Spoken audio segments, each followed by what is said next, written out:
Hello, welcome to this video series. In the last video, we spoke about forces and how to calculate the Fnet. We are going to remind you that before you can calculate the Fnet, you need to be able to represent to show the force diagram. From there, you should be able to determine the free body diagram, draw it and represent it, and then you designate signs and to show the directions, and thereafter to calculate Fnet. In the last session, what we spoke to you about, or what we showed you, was a situation that had an example of forces acting on the same plane where there was no acceleration of the object. So if this object was moving with a constant velocity, what you need to understand or remember is that when there's constant velocity, the acceleration of the object is equal to zero. It's very important because at the end you're going to use it when you are calculating the Fnet. So in this particular example, you've got an object of mass m, and on it there are two forces that are acting. There's a force that is acting to the right, which we shall call F-app, and then there's another force which is acting to the left, which we shall assign as F. Right, now we do not know the magnitude of the F, and therefore we are going to look at the forces and then from there determine the Fnet that acts on the system. What you need to remember is that the velocity or movement of the object is equal to it's got a constant velocity. The other thing that you need to be able to remember is that in the movement of the object, you can only determine the net force in a particular direction. You cannot deal with it in two different planes, but you should be along the same plane. So in this particular instance, we are going to determine the Fnet along the horizontal plane, and thereafter we're going to determine the Fnet along the vertical plane. So this object continues to move along the ground, and so it remains on the ground, doesn't come off the ground in its motion. Right. Therefore, we need to allocate directions. And so, okay, this object has got a direction. There are forces that are acting to the right, and then there are also forces that are acting to the left. So those forces that are acting to the right, we can allocate or assign a direction, a plus, and let us say those that are acting to the left, let us allocate a negative sign. There is no rule that says that forces acting to the left or in any particular direction must have a particular sign. So that direction is arbitrary. You can choose what you want to allocate. And this is for calculation purposes. Right. The other thing that you then do after you have drawn that is to represent your diagram, which this is the force diagram showing all the forces. You then represent the free body diagram. Now that free body diagram, you draw it based on the information which you have at hand.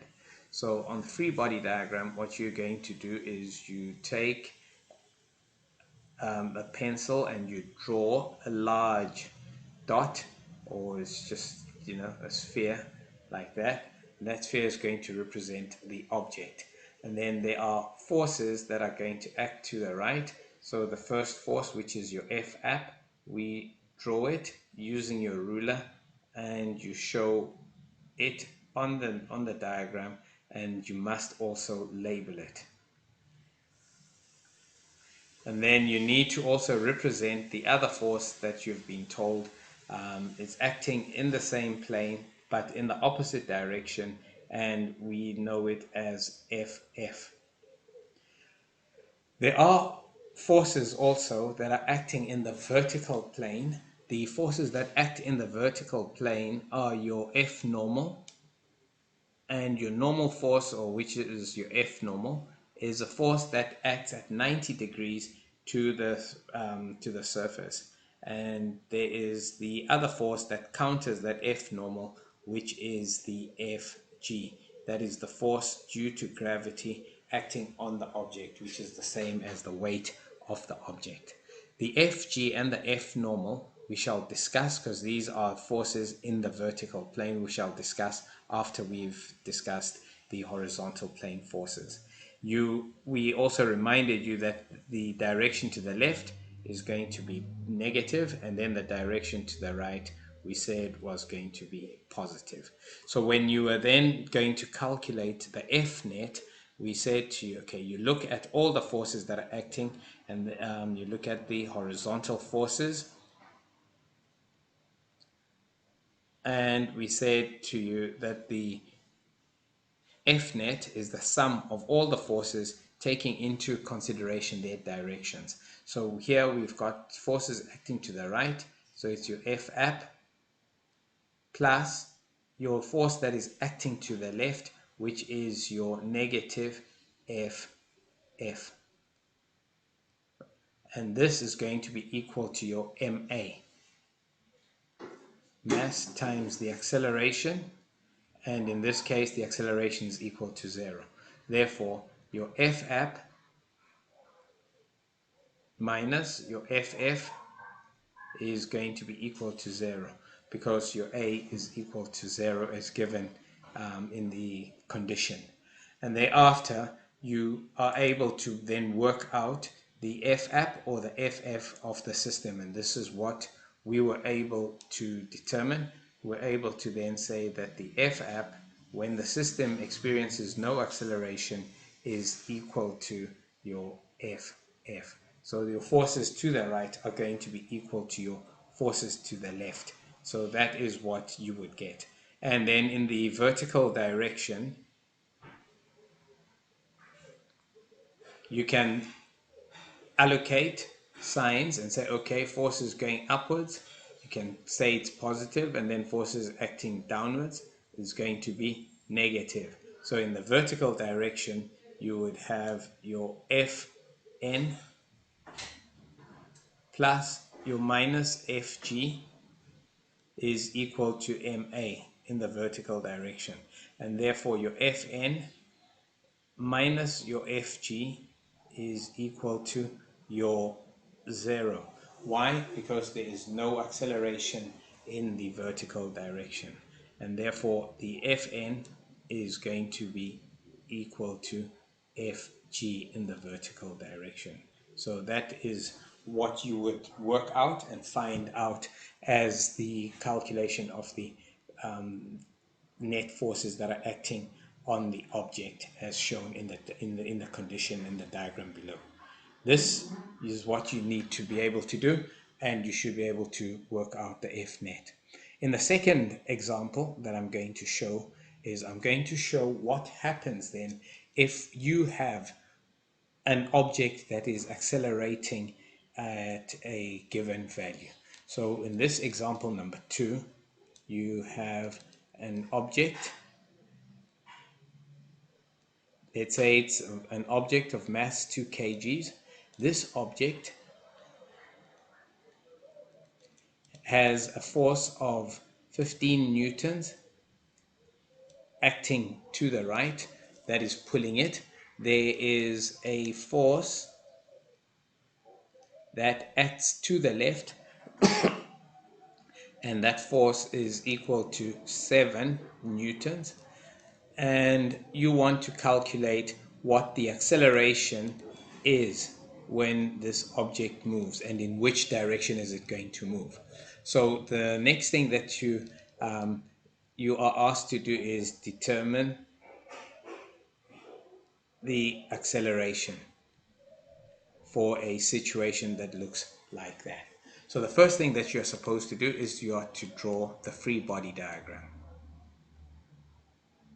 So there's the object.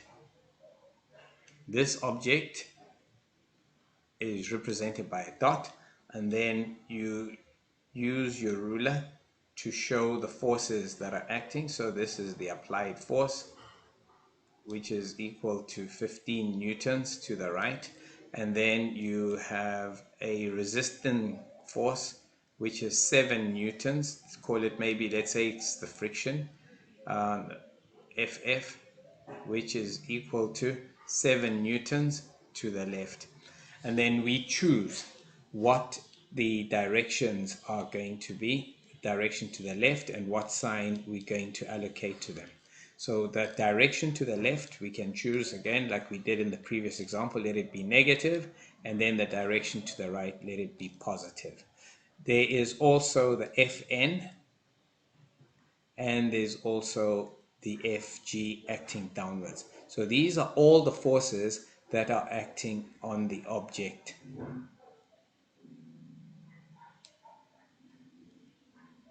This object moves along the horizontal plane. Therefore, the acceleration and the net force in the vertical plane is going to be equal to 0. So Fnet,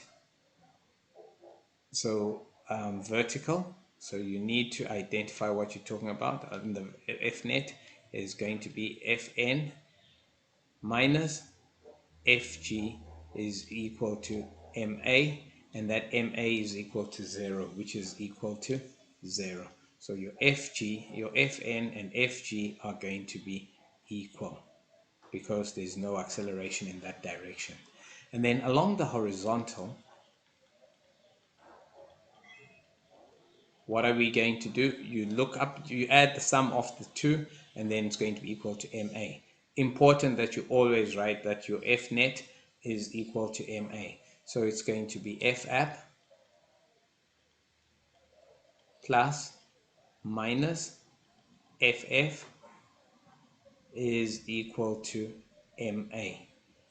And so your Fap is equal to 15 minus your 7 newtons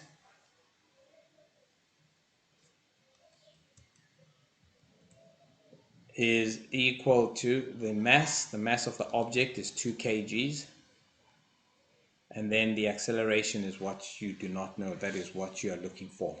Therefore 15 minus 7 is equal to 8, is equal to 2a.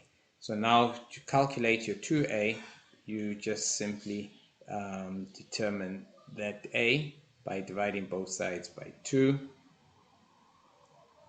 which is going to be equal to 4 meters per second squared. So the acceleration of the object is going to be equal to 4 meters per second squared, and this object is going to accelerate to the right.